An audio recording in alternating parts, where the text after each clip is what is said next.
예, 저희가 할 얘기가 많죠? 한 주간의 정치 이슈들, 이데일리 정치부의 김유성 차장님하고 같이 또 얘기를 나눠보겠습니다. 아니, 어제 그거 어떻게 보셨어요?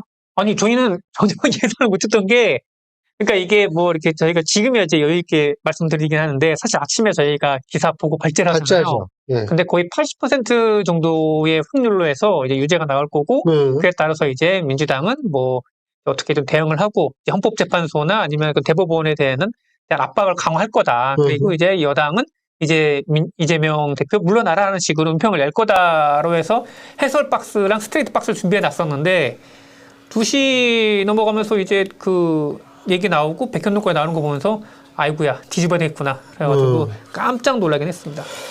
근데 이게 지금 조금 정리를 할 필요가 있을 것 같아요. 법안이 주장하는 거. 근데 이것도 원래 설명 자료 같은 걸 나눠주잖아요. 근데 어제 설명 자료를 법원에서 안 줬거든요. 그러니까 법원 간사들한테는 그 판결 이렇게 하루 전에 이미 저녁 때 다 얘기를 했는데, 그러니까 설명 자료 안 주니까 기자분들은 대부분 다 어떻게 되냐? 아, 이거 항소기각 1심 판결 그대로 나오겠구나. 그래가지고 그렇게 한 거지. 이게 뭐 막연하게 뭐 그렇게 나오겠지. 이건 아니거든요. 저희 막말로 어떤 상상까지 했었냐면은 이러다 법정 구속되는 거 아니야? 라는 상상까지 했었거든요. 그러니까 만약에 감형이 된다고 하더라도, 그러니까 저희가 듣기로도 민주당 내에서도 유죄 판결에 대해 예상을 하고 있고, 그에 따라서 이제 3심에 가서 100만 원 미만 형으로 줄이자라는 전략까지 세웠다라니까 들었었는데, 아니 굉장히 좀 약간 의외라는 생각이 들긴 했었습니다. 근데 일단 근거를 한번 정리해 볼까요? 그 먼저 이재명 대표의 그게 크게 세 개잖아요. 뭐 첫 번째 거 뭐 하여간 백현동도 하나 있고, 그리고 골프를 쳤느니 안 쳤느니 하는 그거, 그리고 그 김문기 처장님을 아는지 모르는지 뭐 이런 이 세 가지 아닙니까 결국은? 근데 봤을 때는 일단 큰 맥락적으로 봤을 때 좀 이게 사실 이게 거짓말을 했냐 안 했냐를 허위사실 유포로 이게 놓고 들어가는 거긴 하잖아요. 근데 이거를 단어를 문장을 하나하나 조각조각 잘라서 하고 이거에 따라서 이유를 붙이다 보니까 이렇게도 해석이 될 수 있구나. 같은 사안인데 불구하고. 그래서 이게 그러니까 아무튼 허위사실 공포 혐의 뭐 그다음에 전체 맥락적으로 봤을 때 그러니까 단정하기 어렵다 판단한 거잖아요. 2심에서는요. 그런데 이게 물론 너무 이게 조각조각 잘라서 본 게 아닐까라는 생각이 들긴 합니다. 진짜. 원래 이게 자르면은 결론이 달라질 수 있다 그러더라고요. 저는 이 법에 대해서는 잘 모르는데 이게 굉장히 세부적으로 잘라가지고 들어간 건데, 결국은 이게 이래 가지고 이제 앞으로 저는 법원 판단에서 이렇다 저렇다 얘기하고 싶지는 않은데, 가장 중요한 거는 그렇다면 이제 선거 또 4월 2일 날 보궐선거 있잖아요. 재보궐선거. 그럼 거기에서도 막 유세하고 사람들이 얘기할 텐데, 그 중에서 예를 들면 좀 뭐 세게 얘기했거나 이렇게 되면 이거는 의견이다라고 얘기를 하면 이게 다 가야 되는 거 아니냐라는 얘기가 나오는 것 같아요, 지금. 그래서 좀, 아무튼, 저희 이후에 정치적 영향이 이런 것도 좀 보고 있긴 하는데, 그러니까 이게 정치인의 말이라는 게 상당히 보면 중요하지 않습니까? 그 다음에 말 벌어먹고 사는 건데요. 장소도 중요하고, 뭐, 물론 이제 어제 봤었던 제가 약간 요쪽 진보 계통의 그 유튜브에서는 아니, 정치인이 말을 하는 것 자체하고 처벌하는 건 불합리하다라고 얘기를 하는데, 근데 바꿔 말하면 또 정치인이 갖고 있는 말에 대한 무게감이 또 있지 않습니까? 그리고 말을 해도 된다는 게 뭐 아무 말이나 막 해도 된다는 건 아니죠. 영향력을 생각해야죠. 그래서 일단은 저희는 그러니까 정치부 기자다 보니까 일단 법원에 대한 판단에 대해서는 이대로 그냥 하고, 그 이후에 지금 파급이나 의미에 대한 해석을 하고 있긴 하는데, 정치부 기자들은 다 이렇게 말을 하고 있습니다. 이재명 대표 날개 달았다. 날개는 달았다. 날개 달았다. 이재명 대표가 날개를 달았으면, 그렇죠. 대선 전까지 뭐에 걸림돌은 없을 거. 조기 대선이 있다고 가정을 했을 때. 이게 자꾸 말이 헛나와요. 조기 대선이 있다고 가정을 했을 땐 뭐 그런데 이제 아마도 제가 볼 때 국민의힘 쪽에서는 이재명 대표의 사법 리스크는 끝난 게 아니다라는 거를 강조할 거라는 생각은 들어요. 하여튼 오늘도 여당 이제 권성동 원내대표의 워딩이나 이런 걸 보면 상당히 당황해하는 거는 분명히 보이는 것 같아요. 그러면서도 한켠에 좀 얘기를 좀 들어보면은 이미 어제 이제 멘붕이었었대요. 그러니까 기자들도 그러고 있는데 직접 영향 관계가 있는 그렇죠. 오중에 이해 당했으니까. 당사자니까. 예. 아니 근데 지금 우리가 또 한 가지 짚어봐야 될 게 제가 아까 조기 대선이 있다라는 가정하에 예. 근데 있는지 없는지 아직도 모르잖아요. 예, 언제 예. 알게 될까요? 윤석열 대통령 탄핵 심판 선고 언제 내릴까요? 일단은 저희가 그 어떤 사안이 있으면 미리 준비를 하거든요. 예를 들면은 뭐 금요일 날에 이제 헌법재판소에 선고가 있을 거니까 그 전에 기획기사나 아니면은 안면 발제 다 준비해놓고 있긴 하거든요. 이걸 3주째 이러고 있으니까요. 저희도 지치고 있습니다. 그래서 국민 다 지쳐요. 그래서 다음 주 정도는 그래도 4월 4일 정도는 나와야 되지 않을까라고. 물론 이제 그 전에 이제 재보궐 선거가 있다고 하지만은 사실 구로구청장이나 아산시장 정도 빼고는 그렇게 큰 관심을 받는 지역은 많이 없지 않습니까? 그래서 4월 4일 정도에 결론을 내지 않을까라고 얘기를 하고, 그다음에 저희들 생각으로는 이거는 어떻게 보면 늦어지고 있는 것도 보면은 하나의 민주당의 업보다 탄핵을 많이 시키지 않았습니까? 그 이유 때문에 지상목도 그렇고. 그러니까 여기 헌법재판관 수는 8명밖에 안 되고, 물론 8명, 9명 큰 상관이 있는지 모르겠습니다만은 그런 상황에서 일은 계속 권한쟁의 심판부터 있는 상태이다 보니까 이게 좀 일 로드가 많이 걸러놓겠잖아요, 민주당이요. 그 부분은 좀 민주당 잘 해야 될 것 같아요. 잘 해야 되는데 그건 맞죠. 근데 뭐 이 선고 지연 원인에 대해서 그것 말고 다른 얘기도 많은 것 같아요. 일단은 오늘도 보니까 사람은 그냥 반으로 쪼개더라고. 5.5 대 뭐 3.5 막 이런 식으로요. 예. 그래서 5대 3 얘기도 좀 무게 있게 좀 들었는데 5.5 대 2.5인가 뭐. 그래서 오늘 모 지상파에서 이제 기자가 쓴 걸 봤는데, 그래도 지상파 기자니까 좀 그래도 의미 있게 좀 보는데 5대 3 구도에서 이제 더 이상 진행이 안 되니까 사실 선고를 못 하고 있는 거 아니냐, 이런 썰도 있고, 그 다음에 민주당에서 한편 나왔던 썰은 아까 제가 말씀드렸던 일이 너무나 많다 보니까 헌법재판관들이 하나하나 하다 보니까 좀 밀린다라는 썰이 있고. 그쪽도 말이 자꾸 바뀌어요. 예전에 뭐라 그러는지 아세요? 결정문을 잘 써야 되기 때문에 역사에 남는 결정문이 돼야 되기 때문에. 그러니까 뭔 결정문을 몇 줄을 써요.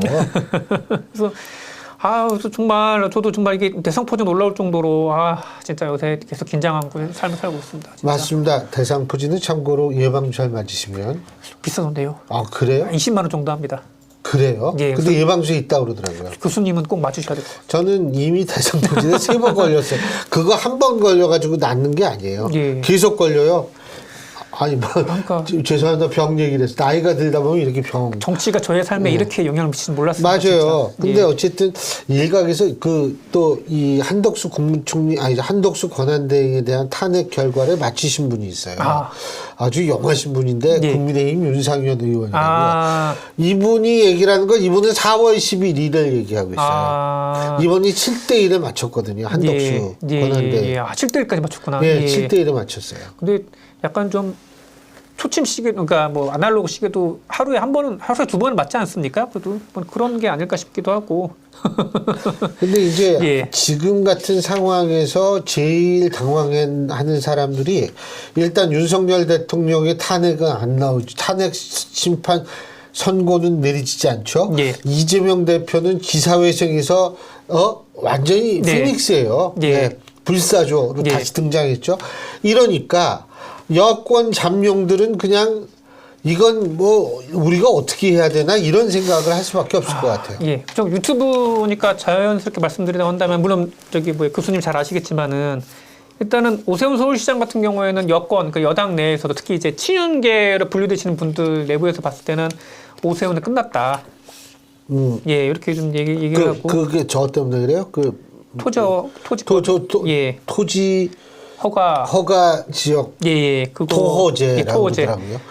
저는 젓갈 중에 토화젓을 좋아하는데 토호제 그거랑 그다음에 사실 근데 민주당 입장에서 봤을 때 가장 두려운 존재가 또 오세훈 서울시장이거든요. 이게 일단은 경선만 통과해서 나오게 된다고 하면은 일단은 뭐 중도층의 흡입력도 강하니까. 그리고 같이 앉혀놨을 때 토론도 그렇고 인물도 그렇고 이재명 대표한테 오히려 더 압도할 수 있는 게 되는데, 일단은 당 내에서는 일단은 오세훈 서울시장에 대한 기대는 접은 것 같고요. 뭐 잘 아시겠지만, 그리고 저 몰라요. 홍준표 대구시장은 적이 너무 많다. 그러니까 내부에 적이 너무 많다는 평가를 받으시는 것 같고 유승민 전 의원은 뭐 두말할 나위 없이 그냥 예.